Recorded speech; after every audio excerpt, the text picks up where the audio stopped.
رسوم و بدعات کے قبیل سے کہ بدعت کی حقیقت کیا ہے، بدعت کی ہم تردید کس طریقے سے کریں گے، تو یہ انشاءاللہ آج کے سبق میں یہ تمام باتیں آپ کو بتلائی جائے گی۔ تو سب سے پہلی چیز کہ بدعت کی تعریف ہمارے سامنے آ جائے، بدعت کی حقیقت کیا ہے۔ اللہ اس کے رسول صلی اللہ علیہ وسلم نے دین کی سب باتیں قرآن و حدیث میں بندوں کو بتا دی ہے، اللہ تعالیٰ نے قرآن کریم میں بیان فرما دی ہے، اور جو کچھ اس کی تفصیل اور تشریح تھی وہ رسول اللہ صلی اللہ علیہ وسلم کی زبانی بتلا دی گئی ہے۔ اب کوئی نئی بات دین میں نکالنا درست نہیں ہے۔ اگر کوئی شخص کوئی دین میں نئی بات پیدا کرے اور اس کو دین کی طرف منسوب بھی کرے تو فرمایا کہ ایسی کسی بات کو بدعت کہتے ہیں۔ بدعت یہ بہت بڑا گناہ ہے۔ تو بدعت کی تعریف آپ کے ذہنوں میں ہونی چاہیے کہ اللہ اس کے رسول صلی اللہ علیہ وسلم نے تمام باتیں بتلا دی ہے۔ اب اگر کوئی شخص نئی بات دین میں نکالے گا تو اسے بدعت کہیں گے، اور یہ بہت بڑا گناہ ہے۔ حضور اکرم صلی اللہ علیہ وسلم نے فرمایا کہ جو کوئی ہمارے اس دین میں وہ کام جاری کرے جو اس میں نہیں ہے وہ کام مردود ہے۔ کیا مطلب؟ حدیث شریف میں کہا گیا کہ ابلیس نے کہا کہ میں نے لوگوں کو گناہ کرا کر ہلاک کیا، یعنی اسے دوزخ کا مستحق قرار دے دیا، تو انہوں نے مجھے اس طرح ہلاک کر دیا کہ گناہ کر کے توبہ کر لی۔ بظاہر اگر کسی انسان سے کوئی گناہ ہو جائے تو شیطان تو اس سے بہت زیادہ خوش ہوگا، لیکن شیطان کو ناراض کر کے اللہ کو راضی کرنے کا طریقہ یہ ہے کہ انسان سے جب گناہ ہو جائے تو اس کے بعد وہ فوراً اللہ کی بارگاہ میں توبہ کر لے۔ فرمایا کہ جب بندہ توبہ کر لیتا ہے تو میری محنت پر پانی پھیر دیتا ہے۔ جب میں نے یہ ماجرا دیکھا تو میں نے ایسے عمل جاری کر دیے جو نفس کے خواہشوں کے موافق ہو، اور حقیقت میں وہ گناہ ہے۔ وہ ان کاموں کو چونکہ نیکی سمجھتے ہیں اس لیے اپنے آپ کو ہدایت پر جانتے ہیں۔ تو یہ چیزیں بدعت کی تردید کے بارے میں احادیث مبارکہ تھی کہ بدعت کے غلط ہونے کو عقلی دلیل سے بھی پیش کیا جا سکتا ہے کہ اسلام ایک کامل و مکمل، واضح اور صاف صحیح ترین دین ہے۔ اس میں اگر کوئی شخص ذرہ برابر بھی ترمیم کرنا چاہے، کوئی اضافے کرنا چاہے تو اس کی گنجائش ہی نہیں۔ تو اب اس میں کسی بدعت کا نکالنا اور اس بدعت کو، کسی بدعت کے کام کو دین میں داخل کرنا جو دین میں سے نہیں ہے، نہ اس کی کوئی ضرورت ہے نہ اس کا کوئی فائدہ ہے، تو یہ تو بہت غلط چیز ہے۔ اسی وجہ سے امام مالک رحمۃ اللہ علیہ نے فرمایا تھا کہ جس نے بدعت کا کام کیا گویا اس نے یہ سمجھا کہ محمد نے اللہ کے حکم کو پہنچانے میں غلطی کی، نعوذ باللہ من ذالک۔ آپ بات سمجھ رہے ہیں کتنی بڑی بات ہے کہ اگر کوئی شخص دین میں کوئی نئی بات پیدا کر رہا ہو تو یہ بات اللہ کے نبی کی طرف منسوب ہوتی ہے، نعوذ باللہ، کہ آپ نے اللہ کے پیغام کے پہنچانے میں، اس کے اشاعت میں کوتاہی کی، پورا دین آپ نے نہیں پہنچایا، لہٰذا میں اپنی طرف سے کوئی عمل جاری کر کے ناقص دین کی تکمیل کرتا ہوں، یہ بہت بری بات ہے۔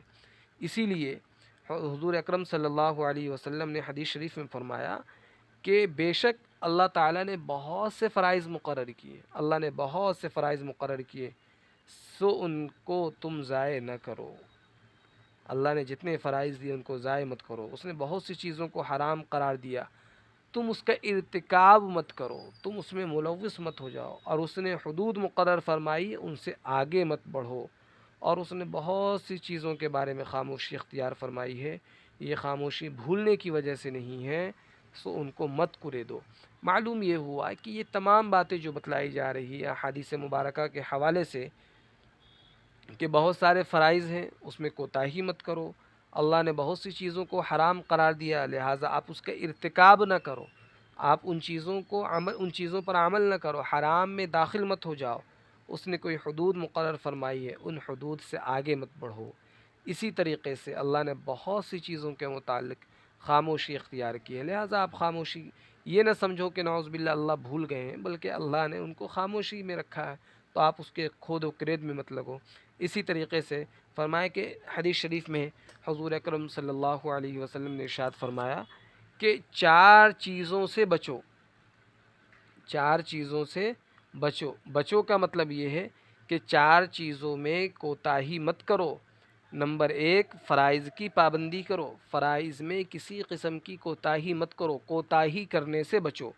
نمبر 2، محرمات سے بچو، محرمات یعنی اللہ تعالیٰ کی حرام کردہ چیزوں کے قریب بھی مت پھٹکو، اس کے قریب بھی مت جاؤ۔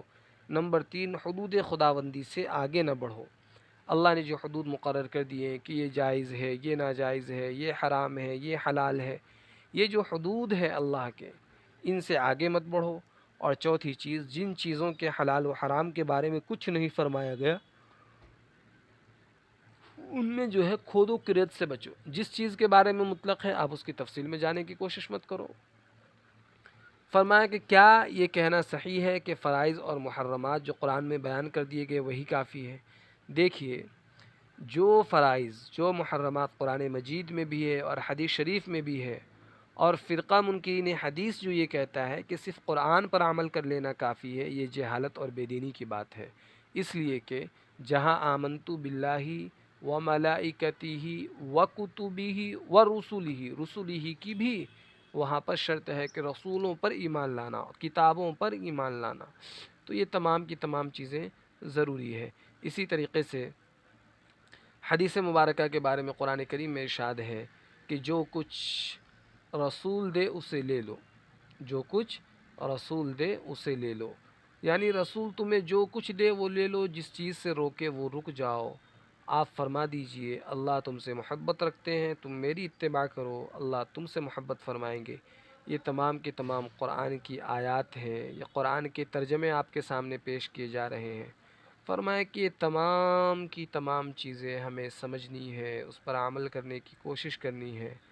بہت ساری چیزیں ایسی ہیں اللہ تعالیٰ کے مقرر کردہ حدود سے تجاوز کرنے سے ہمیں منع فرمایا گیا۔ قرآن کریم میں ہے تلک حدود اللہ فلا تقربوها، کہ اللہ کے حدود ہے، ان سے نکلنے کے، ان سے آگے ہونے کے قریب بھی مت جاؤ۔ تلک حدود اللہ فلا تعتدوها، یہ اللہ کے حدود ہیں، جو اس حدود سے آگے نکلنے کی کوشش مت کرو۔ ومن یتعد حدود اللہ، جو اللہ کے حدود سے باہر نکل جائے یہی لوگ ہیں جو ظلم کرنے والے ہیں۔ اسی طریقے سے فرمایا کہ جو شخص اللہ کی، اس کے رسول کی فرما برداری نہ کرے، اس کے حدود سے آگے بڑھ جائے، اللہ اس کو آگ میں داخل فرمائے گا، وہ ہمیشہ ہمیش اس میں رہے گا اور وہ ذلیل کرنے والی ہے۔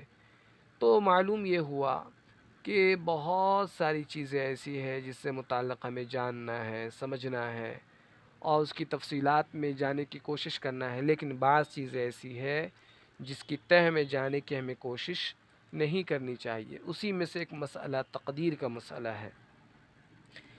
اب آگے یہ کہ بدعت کے نقصانات کیا کیا ہیں۔ بدعت تو ہم نے سمجھ لی، بدعت کے نقصانات کیا کیا ہیں۔ فرمائے کہ بدعت سب سے بڑا گناہ ہے، بدعتی کو توبہ کی توفیق نہیں ملتی، کیونکہ وہ بدعت کو گناہ نہیں سمجھتا، اور جب انسان گناہ کو گناہ نہیں سمجھتا تو ظاہر سی بات ہے اس کے دلوں سے گناہ کی قباحت نکل جاتی ہے۔ جب گناہ کی قباحت ہی نکل جاتی ہے وہ تو توبہ کس چیز کی کرے گا۔ فرمایا کہ اس سلسلے میں بدعت کی تعریف اگر ہمیں مزید سمجھنا ہو، بدعت کے بارے میں مزید جاننا ہو تو ہمیں بہشتی زیور کا مطالعہ کرنا چاہیے۔ بہشتی زیور علامہ حضرت مولانا اشرف علی تھانوی علیہ الرحمہ کی کتاب ہے، جو تمام مرد و خواتین کو، تمام بچے بچیوں کو پڑھنے کی ضرورت ہے۔ تو آپ بہشتی زیور کے چھٹے حصے کا اگر مطالعہ کریں گے تو اس میں ایک باب ہے، باب اصلاح الرسوم، اس کا مطالعہ کریں، انشاءاللہ اس سے بھی ہمیں بہت زیادہ فائدہ ہوگا۔ اب آخری اور اس باب کا اہم ترین مطلب جو عنوان ہے وہ یہ کہ شرک و بدعت کسے کہتے ہیں، بدعت والے اعمال کتنی طرح کے ہوتے ہیں، کیا کیا ہے۔ تو دیکھیے اس سلسلے میں کوئی قاعدہ کلیہ نہیں ہے، بلکہ جو کام خلاف سنت ہوگا وہ بدعت ہے، اور اس بدعت کے اعمال مقرر نہیں ہے بلکہ بے شمار ہے۔ ہر ملک اور صوبے میں علیحدہ علیحدہ بدعتیں ہیں۔ اگر آپ ہندوستان کے مختلف صوبے جات کی آپ سیر کریں اور اس کے متعلق بدعت کی جاننے کی کوشش کریں تو آپ کسی ایک صوبے میں جائیں گے وہاں کوئی الگ بدعت پائی جاتی ہوگی، دوسرے صوبے میں آپ جائیں گے وہاں کوئی تیسری ایک الگ بدعت پائی جائے گی۔ تو معلوم یہ ہوا کہ ہر ملک اور ہر صوبے میں علیحدہ علیحدہ بدعتیں ہیں۔ بدعت والے اعمال کی کچھ مثال میں آپ کے سامنے بیان کروں۔ سب سے بڑی بدترین بدعت جو اس وقت ہمارے معاشرے میں ہے وہ ہے تیجا، 10واں، 20واں، 40واں، برسی، یہ سب جو ہے خود ساختہ طریقے ہیں۔ اسی طریقے سے قبروں کے عرس، قبروں پر چادریں یا پھول چڑھانا، قبروں کو غسل دینا، پختہ قبریں بنانا، قبروں پر روٹیاں غلہ تقسیم کرنا، شب بارات کا حلوہ، حضرت جعفر کے کونڈے یعنی 22 رجب، اور اسی طریقے سے ابھی گزشتہ جو گیا پیران پیر شیخ عبد القادر جیلانی کی 11ویں منانا، مولود میں قیام، بی بی جی کی صحنک وغیرہ، تو یہ ساری چیزیں بدعت کی قبیل سے۔ یہ تو ایسی چیزیں بتلائی جا رہی ہے جو ہر ملک اور ہر صوبے میں پائے جاتے ہیں۔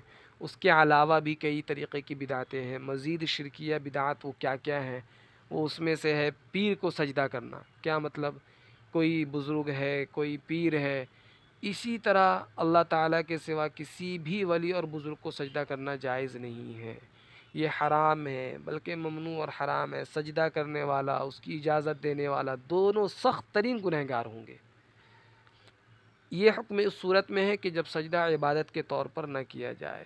اگر عبادت کے طور پر سجدہ کیا جا رہا ہو تو اللہ کے سوا کسی اور کو سجدہ کرنا کفر ہے، اور کفر سے انسان دائرہ اسلام سے خارج ہو جاتا ہے۔ اسی طریقے سے قبروں پر سجدہ اور طواف، کسی ولی اور بزرگ کی قبر کی زیارت کرنا یہ ایک الگ بات ہے، وہاں روحانیت ملتی ہے، اللہ والوں کی قبریں ہیں، لیکن اس پر سجدہ کرنا یہ بھی ناجائز ہے، حرام ہے۔ اسی طریقے سے یہ بھی ہمارے معاشرے میں بدعت بنی ہوئی ہے کہ قبروں کو بوسہ دیا جاتا ہے۔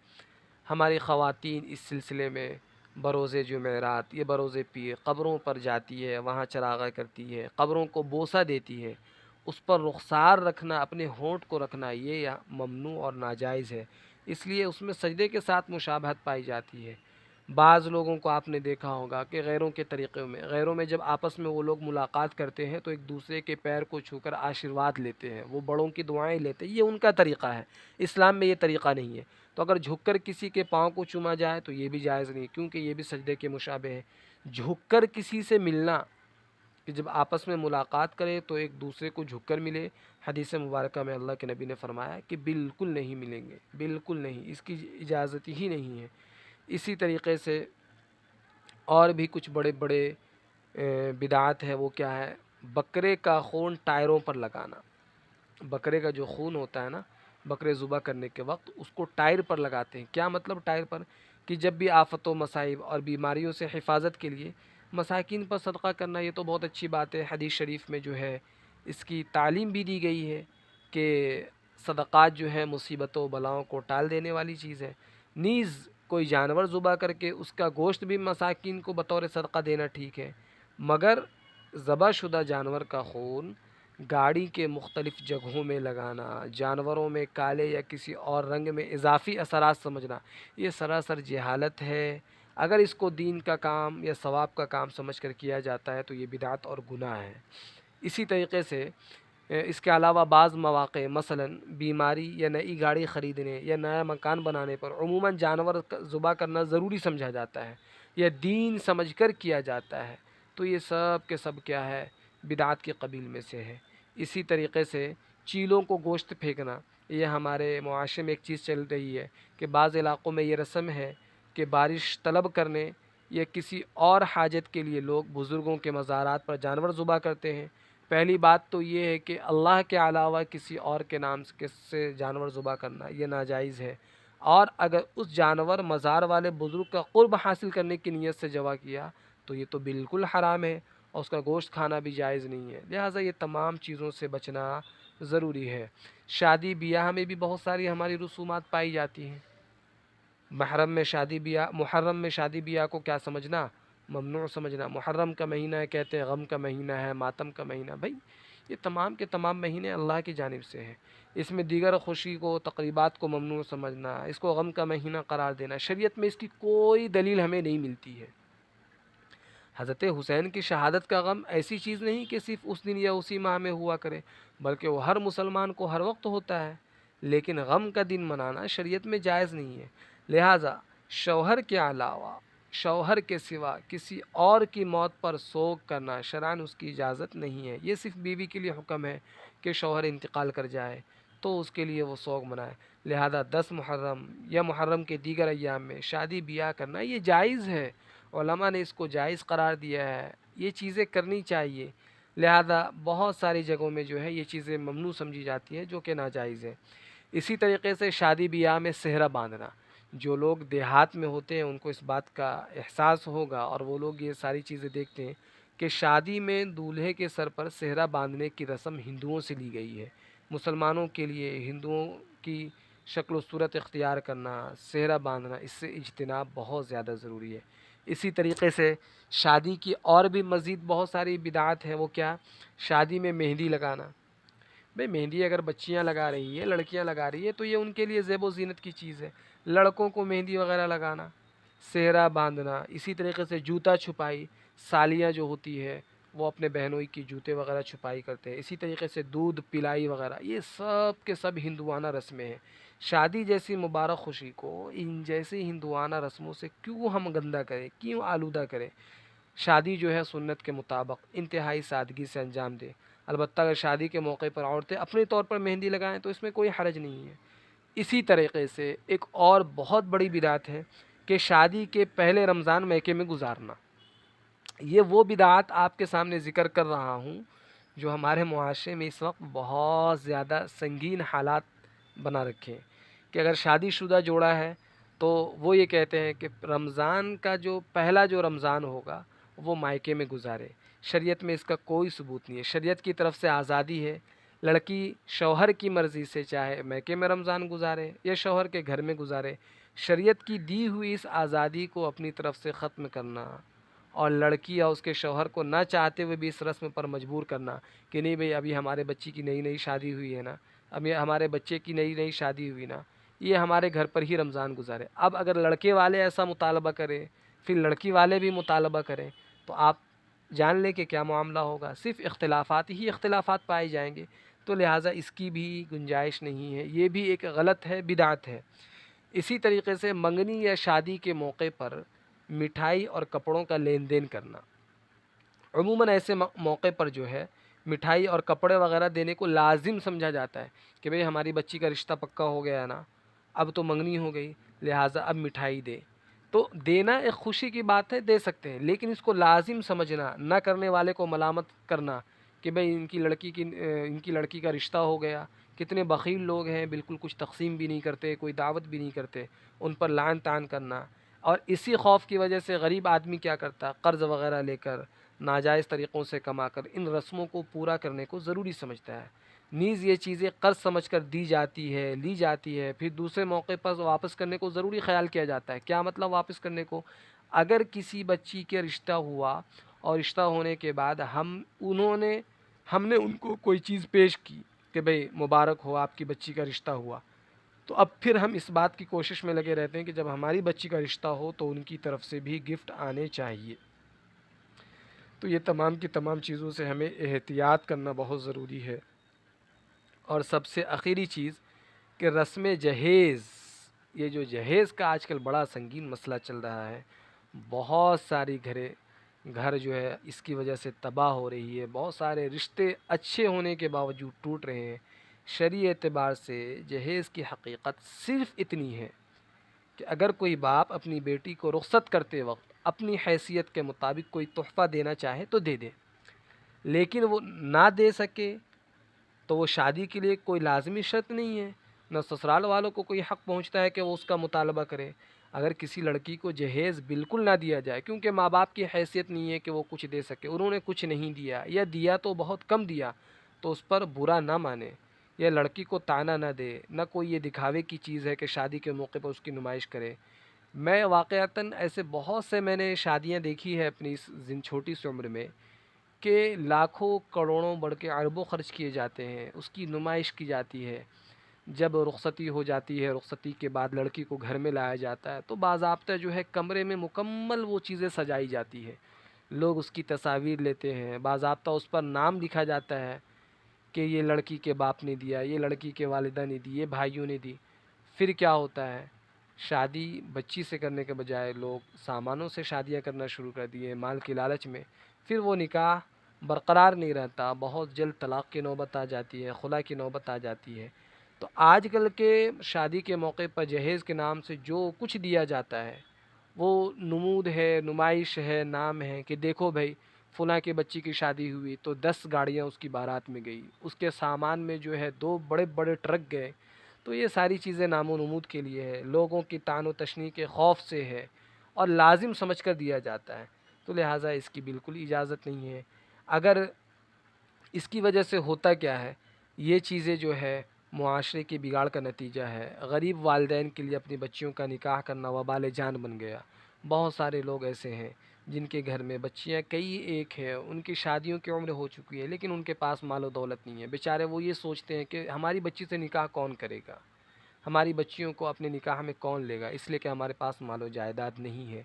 تو اگر اللہ نے ہمیں صاحب ثروت بنایا ہے، صاحب حیثیت بنایا ہے، تو سب سے پہلے ہمیں کوشش تو یہ کرنی چاہیے کہ ہم ان بچیوں کی شادیوں میں اپنی طرف سے کچھ نہ کچھ ان کو تحفے پیش کر دیں، کہ بھئی ان کے لیے جو ہے جو بھی ضروریات گھر کی لوازمات ہوتی ہیں، کوئی پلنگ دے دے، کوئی صوفہ دے دے، کوئی کچھ جو گھر کی لوازمات ہوتی ہے، یا پھر ان کے کچھ شادیوں کے خرچ اپنے ذمے لے لے، یا جب خود ہمارے گھروں میں کوئی شادی ہو تو ہم اس بات کا اہتمام کریں کہ ہم اپنی شادی کو جو ہے بالکل سادی کریں گے، سمپل سی کریں گے۔